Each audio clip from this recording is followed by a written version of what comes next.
Hello everyone. Duduzile Zuma, the daughter of the former President Jacob Zuma, has made serious allegations against President Cyril Ramaphosa as she claims that he is instigating violence and looting due to the economic situation. Dudu blames Cyril Ramaphosa for the high cost of living in South Africa. She took it to her timeline and wrote, "Cyril Ramaphosa is again instigating an unrest and looting. The cost of living is too high."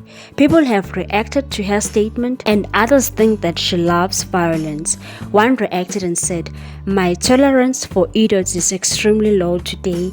I used to have some immunity built up, but obviously there is a new strain out there." Another one said, "There's only one family that knows how to loot. It's in Inkandla." Another one said, "You are again instigating what you are famously known for.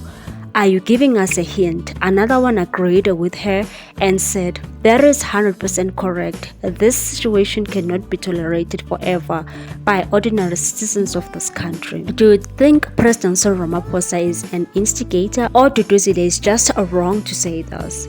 What's your take on this one, people? Thanks for watching. Please subscribe for more news.